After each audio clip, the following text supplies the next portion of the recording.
Ada apa sih di PLD? Assalamualaikum warahmatullahi wabarakatuh. Halo Sobat Inklusi semua, selamat datang di podcast PLD UIN Sunan Kalijaga AADP Part 3. Aku, kamu, kita, serta. Bersama saya Silvi. Semoga kita senantiasa diberi kesehatan dan kebahagiaan oleh Allah Subhanahu wa Ta'ala. Senang sekali bisa kembali menyapa Sobat Inklusi semua dimanapun kalian berada. Bagi kalian yang baru bergabung, bisa cek podcast kami di video sebelumnya ya. Pada podcast kali ini, kita kedatangan salah satu dosen yang aktif di bidang disabilitas di UIN Sunan Kalijaga. Nah, oke Sobat Inklusi, podcast hari ini kita akan membahas mengenai inklusivitas di UIN Sunan Kalijaga, Yogyakarta. Menurut pandangan dosen netra. Buat kalian yang tertarik dengan topik ini, pantengin terus ya. Baik, saat ini kita sudah kedatangan Bapak Dr. Suharto SSMA. Selamat datang Bapak, apa kabar Pak? Alhamdulillah, kabar baik Mbak Silvi. Alhamdulillah. Nah, ada pepatah mengatakan tak kenal maka tak sayang, maka izinkan saya memperkenalkan narasumber kita pada siang hari ini, yakni beliau Bapak Suharto atau yang lebih akrab disapa Pak Harto, yang mana beliau merupakan salah satu dosen di UIN Sunan Kalijaga, Yogyakarta. Beliau ini merupakan alumni S1 Sastra Universitas Gadjah Mada, kemudian alumni Development Studies, Specialization Human Rights, Development and Social Justice, International Institute of Social Studies of Erasmus University Rotterdam, Netherlands, dan alumni S3 dari School of Health Science and Social Work, Griffith University, Queensland, Australia. Selain itu, beliau merupakan Ketua Dewan Pengurus dari organisasi Nirlaba Sigap atau Sasana Inklusi dan Gerakan Advokasi Difabel, serta ahli di bidang disabilitas dengan berbagai karya yang telah dihasilkan. Wah, luar biasa bukan Sobat Inklusi? Kita langsung saja, Pak Harto. Kesempatan kali ini saya ingin menggali lebih dalam terkait inklusivitas di UIN Sunan Kalijaga berdasarkan perspektif Pak Harto. Nah, di sini Sobat Inklusi bertanya-tanya Pak, sebenarnya pengertian dari inklusivitas itu sendiri apa Pak? Ya, inklusivitas saya ingin menjelaskan secara sederhana saja ya, bahwa inklusi itu adalah penerimaan, kemudian di dalam penerimaan itu ada peniadaan hambatan, kemudian ada kesetaraan dan kesempatan yang sama untuk berpartisipasi. Jadi itu yang disebut dengan inklusi. Nah, kalau di dalam pendidikan, artinya bahwa seorang difabel itu bisa diterima di sebuah lembaga pendidikan. Dia diterima dengan segenap prestasi maupun dirinya sendiri itu diterima dengan segala kelebihan dan kekurangannya. Kemudian lembaga pendidikan harus meniadakan hambatan yang mungkin menghambat dia untuk bisa berpartisipasi dan diperlakukan setara. Nah, setara di sini itu bukan berarti kemudian layanannya sama persis dengan yang lain, sama persis dengan yang non difabel, tentu tidak, karena di dalamnya harus ada peniadaan hambatan. Artinya diperlukan perlakuan-perlakuan khusus atau yang dalam bahasa gaulnya disebut reasonable accommodation, supaya kemudian teman-teman difabel ini mendapatkan pengetahuan yang setara dengan teman-teman yang bukan difabel. Nah, itu kira-kira inklusi seperti itu Mas Silvi. Baik Pak, sebagai dosen UIN Sunan Kalijaga Pak, bagaimana inklusivitas itu dipahami dan diimplementasikan di UIN sendiri Pak? Ya, saya tentu mengapresiasi kampus kita tercinta ini karena inklusi sudah diperjuangkan sejak lama, dan inklusi di sini memang merupakan sebuah proses ya. Jadi tentu kita tidak serta-merta kemudian menjadi kampus yang inklusif 100%. Karena mungkin juga tidak ada kampus yang langsung menjadi inklusif begitu. Nah, tetapi saya senang di UIN Sunan Kalijaga ini karena inklusi itu diperjuangkan terus dari waktu ke waktu ya. Dari mulai berdirinya PLD pada waktu itu, bahkan sebelum ada PLD pun sudah ada mahasiswa difabel dan sudah ada kepedulian kepada para mahasiswa difabel itu oleh para dosen dan oleh para mahasiswa yang lain begitu. yang akhirnya kemudian menjadi cikal bakal untuk terbentuknya pusat layanan difabel itu. Jadi saya sangat senang kampus ini berproses terus menerus. Mungkin kalau di awal dulu masih banyak saluran-saluran air yang terbuka gitu ya zaman dulu ya. Nah sekarang sudah tertutup. Artinya itu sudah memberikan keamanan, terutama bagi teman-teman difabel netra yang nggak melihat jalan begitu ya. Nah ditutupnya saluran-saluran itu tentu memberikan keselamatan bagi mereka. Kemudian juga memberikan kenyamanan untuk belajar. Nah sekarang tahun kemarin ya sudah mulai ada guiding block gitu ya di jalanan sampai kemudian masuk ke dalam kampus. Nah ini juga salah satu bentuk bagaimana perguruan tinggi kita tercinta ini menjadi perguruan tinggi yang inklusif. Kemudian dari segi layanan sudah ada PLD yang memberikan layanan kepada mahasiswa difabel, termasuk di dalamnya memberikan pendamping gitu ya. Yeah. Baik misalnya teman-teman yang membutuhkan bahasa isyarat ya, juru bahasa isyarat tersedia, yang membutuhkan transcriber gitu ya, kalau nggak ada JPI ya ada yang mentranskrip sehingga teman-teman yang tuli bisa memanfaatkan itu. Kemudian bagi teman-teman yang netra juga demikian, di perpustakaan kita itu ada Diva Repository ya, yeah. yang mengubah buku-buku menjadi digital misalnya. Nah itu adalah upaya-upaya memberikan layanan yang spesial gitu ya, layanan yang membuat teman-teman difabel bisa mengakses pendidikan sama setara dengan yang lain. Kemudian juga ada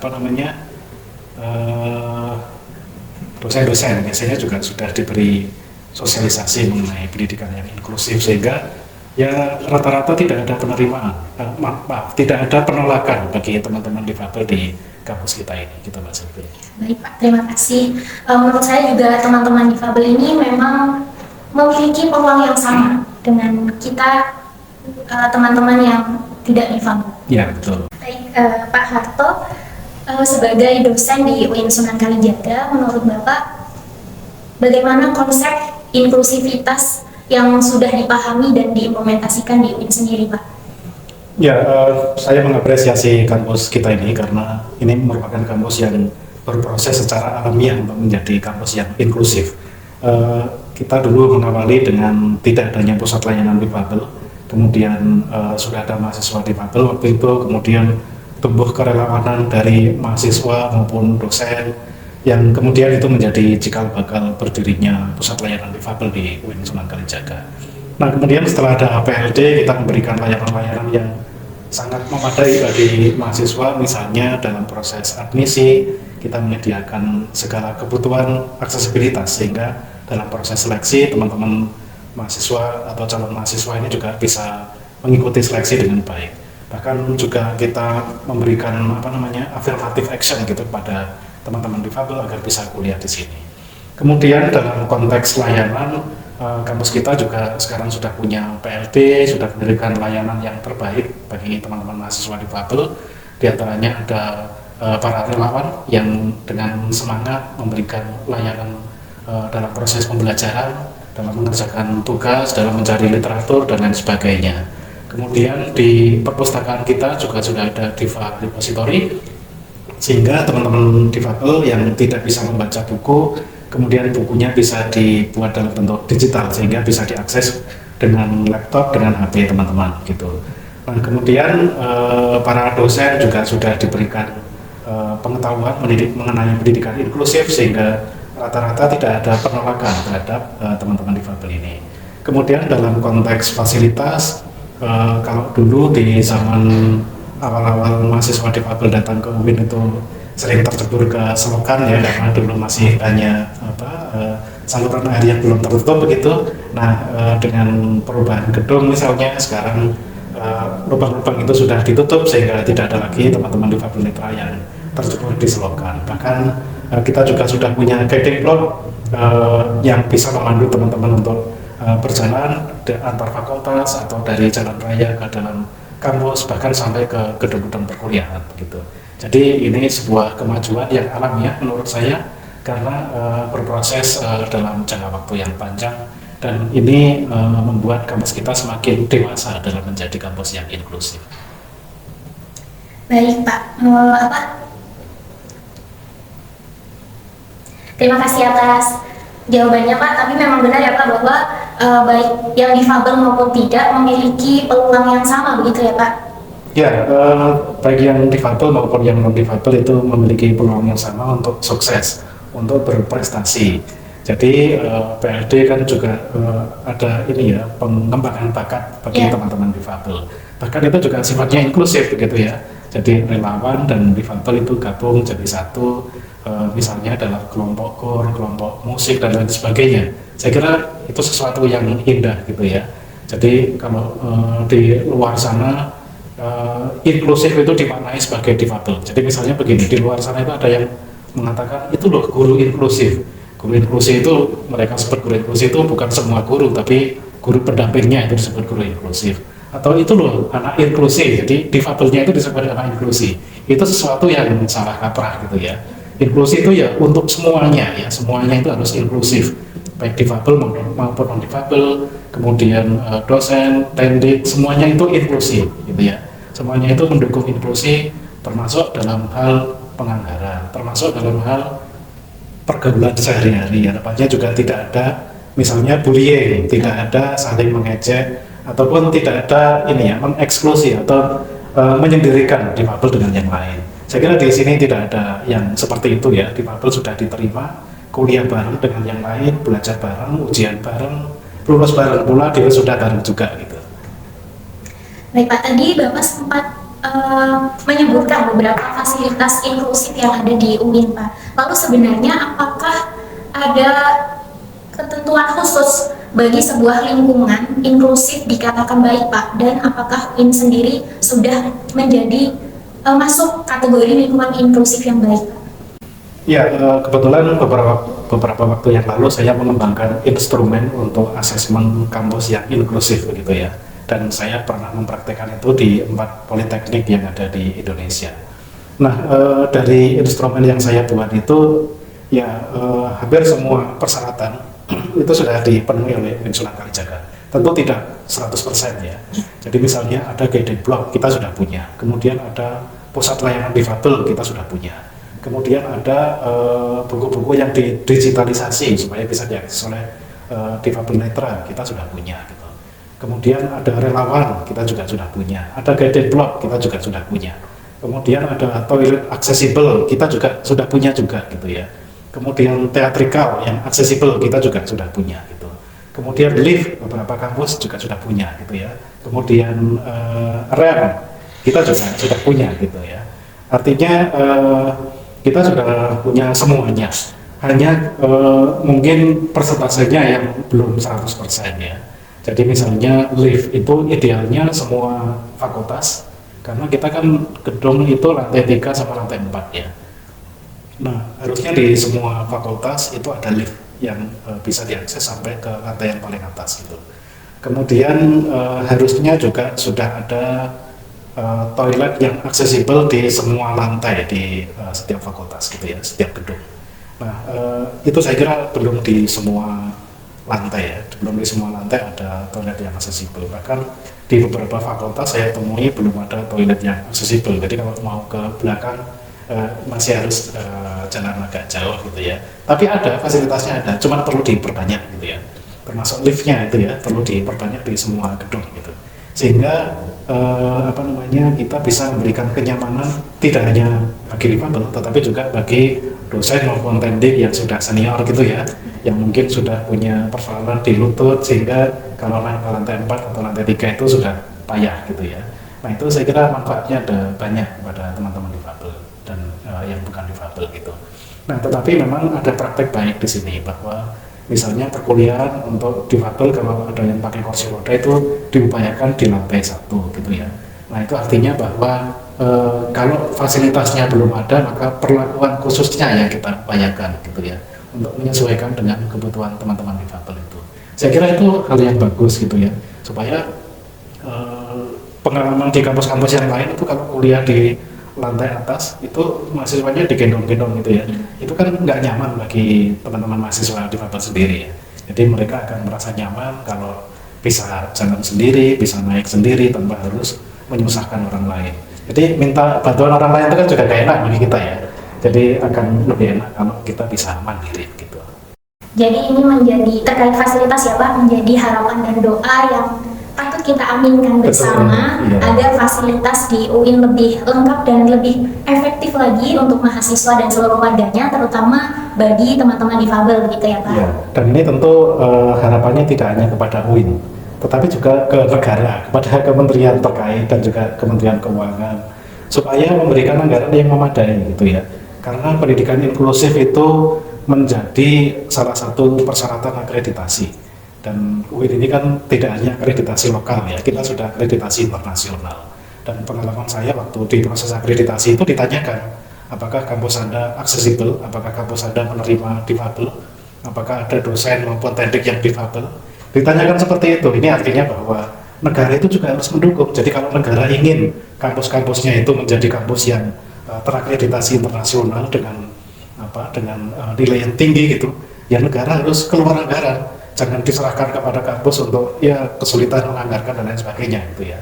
Jadi kita doakan agar pemerintah ke depan lebih menganggarkan yang memadai gitu untuk membuat kampus-kampus kita menjadi inklusif.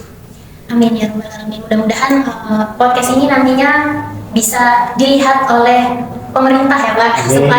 supaya yang menjadi keresahan kita bersama bisa tersampaikan. Nah Pak, tadi kan Bapak sempat menyebutkan banyak fasilitas di UIN Sunan Kalijaga yang menjadi fasilitas inklusif Pak. Nah, bagaimana agar semua masyarakat UIN bisa aware terhadap fasilitas-fasilitas inklusi yang sudah disediakan Pak? Ya, fasilitas inklusi tentu sebenarnya tidak spesifik untuk difabel ya. Jadi siapapun bisa menggunakan, tetapi gunakanlah sesuai dengan peruntukannya. Contoh misalnya kalau ada guiding block, itu peruntukannya adalah untuk memandu teman-teman difabel netra. Artinya ya teman-teman lewat di situ boleh, tetapi jangan ngobrol-ngobrol di guiding block. Kemudian jangan juga misalnya parkir motor, parkir mobil di guiding block itu, karena ini kan menjadi jalan penunjuk. Jadi kalau ada motor di situ, ada mobil di situ ya kemungkinan akan tertabrak oleh teman-teman difabel netra. Itu contohnya. Kemudian rem dan lain sebagainya itu juga sama ya. Jadi saya kira tidak hanya difabel yang suka pakai rem, tidak hanya teman-teman yang pakai kursi roda, saya pun juga suka pakai rem itu gitu. Karena tanpa harus melihat tangga gitu ya. Kemudian mungkin orang-orang yang sudah senior juga lebih suka pakai rem daripada pakai tangga, misalnya begitu. Ataupun toilet yang aksesibel itu kalau tidak ada difabel yang pakai, yang non difabel juga boleh pakai gitu ya. Jadi alat sarana-sarana itu tidak eksklusif untuk difabel, tapi itu untuk semua orang. Tetapi tentu kalau ada difabel yang ingin menggunakan, nah itu didahulukan. Termasuk misalnya lift itu teman-teman difabel, misalnya kok ada antrian 30 orang di depan lift, kemudian di situ ada yang pakai kursi roda. Ya coba yang pakai kursi roda didulukan untuk pakai lift itu, misalnya begitu. Dan jangan sampai kemudian antara difabel dengan pendampingnya terpisah ya kan. Jadi difabel naik dulu atau pendampingnya naiknya belakangan. Itu kan jadi nggak bagus ya, nggak aman bagi teman-teman difabel. Jadi itu ya, jadi awareness semua pihak tentang penggunaan fasilitas yang aksesibel itu memang perlu dilakukan ya, bagi semua orang, baik misalnya bagi mahasiswa, teknik maupun dosen, supaya fasilitas yang ada bisa digunakan sebagaimana mestinya. Baik, jadi awareness ini tidak hanya bagi mahasiswa UIN, tetapi untuk semua sobat inklusi di seluruh dunia ya, agar bisa lebih aware tidak hanya terhadap fasilitasnya, tetapi juga terhadap teman difabelnya gitu ya. Ya, betul. Kemudian Pak, selama mengajar di sini, apakah Bapak mendapati kendala Pak? Ya, saya pikir tidak ada kendala yang serius ya. Jadi kebutuhan buku-buku juga bisa dipenuhi, karena saya kan pakai buku-buku maupun jurnal yang digital ya, yang elektronik begitu. Nah, di Indonesia saya kira sekarang sudah cukup maju ya, ketersediaan buku-buku itu sudah cukup banyak. Hanya mungkin perlu diperbanyak lagi gitu ya. Kalau di luar negeri sana semua jurnal itu bisa diakses oleh dosen maupun mahasiswa gitu ya. Baik jurnal yang internasional, yang nasional, yang berbayar maupun yang open source gitu ya, itu semuanya bisa diakses. Artinya ya lagi-lagi memang perlu langganan gitu ya. Kampus langganan semua buku elektronik, semua jurnal elektronik. Kemudian butuh kebijakan penganggaran ya. Lagi-lagi negara kita ketok komitmennya ya untuk pendidikan kita agar berkualitas gitu. Ya, jadi ini tidak hanya menjadi tanggung jawab bagi kampus yang aware terhadap difabel, tapi negara ya Pak, pemerintah ini sudah masuk ranah pemerintah untuk bisa lebih memperhatikan inklusivitas gitu ya Pak. Iya betul, karena yang bangun gedung itu kan pemerintah ya. Kemudian yang menganggarkan fasilitas, misalnya buku-buku itu juga mestinya negara ya. Karena kalau anggarannya kecil kan lalu kampus harus memprioritaskan yang penting gitu ya. Nah makanya perlu anggaran yang lebih memadai gitu ya. Kita punya anggaran pendidikan 20% ya, dan dari APBN. Artinya ya itu harus dialokasikan, salah satunya adalah untuk aksesibilitas dan akomodasi yang layak agar semua kampus, agar semua sekolah menjadi inklusif bagi difabel. Baik Pak, tadi kan kalau yang saya sebutkan di awal ya, profil Bapak sempat menjadi alumni S3 di Australia. Nah, apakah ada perbedaan antara Australia dengan Indonesia terkait fasilitas untuk teman-teman difabel Pak? Ya, tentu banyak, perbedaannya banyak ya. Kalau di UIN saya kira sedikit perbedaannya, karena di luar negeri ada Disability Service Center, di sini ada PLD gitu. Nah, yang beda kalau di luar negeri itu alatnya lebih lengkap gitu ya, karena mungkin anggarannya banyak di sana ya. Jadi berbagai magnifier, berbagai screen reader itu ada di sana ya, berbagai jenis gitu. Di sana misalnya ada alat yang bisa digunakan oleh seorang low vision untuk melihat screen ya, ataupun untuk membaca buku itu. Nah, kita belum punya ya seperti itu ya. Kemudian kampus saya itu kan ada beberapa lantai, ada yang 4 lantai, ada yang 6 lantai, ada yang hanya 2 lantai. Yang 2 lantai pun itu diberi lift gitu ya. Kadang-kadang kan orang mikir, kampus hanya 2 lantai, nggak perlu diberi lift gitu ya. Nah, kalau di sana itu semua kampus ada akses liftnya, semua kampus ada akses guiding blocknya, semua kampus ada akses rampnya gitu. Dan tadi jurnal-jurnal, buku-buku itu ya jauh lebih banyak daripada di sini. Nah, tentu ya kita pelan-pelan semoga Indonesia bisa mengarah ke sana. Amin. Baik Bapak, terima kasih atas kehadirannya. Mudah-mudahan ini tidak menjadi pertemuan terakhir ya Pak. Bisa bertemu kembali, sharing-sharing lagi tentang inklusi dan teman-teman difabel. Ya, tentu ini juga mudah-mudahan direspon ya oleh para pengambil kebijakan sehingga negara kita tidak hanya kampusnya, negaranya juga jadi negara yang inklusif gitu. Amin ya robbal alamin. Nah teman-teman, sangat inspiratif dan banyak pelajaran yang bisa kita ambil dari podcast AADP Part 3 ini. Mudah-mudahan podcast ini bisa bermanfaat untuk sobat inklusi semua dan bisa menjadikan kita lebih peka lagi terhadap fasilitas-fasilitas inklusi yang ada di UIN Sunan Kalijaga. Amin ya robbal alamin. Mungkin cukup sekian, saya Silvi pamit undur diri. Nah namun sebelum kita tutup Pak, mungkin kita bisa jargon bersama Pak. Ya, 1, 2, 3, aku, kamu, kita setara. Nah, sampai jumpa di AADP berikutnya. Wassalamualaikum warahmatullahi wabarakatuh.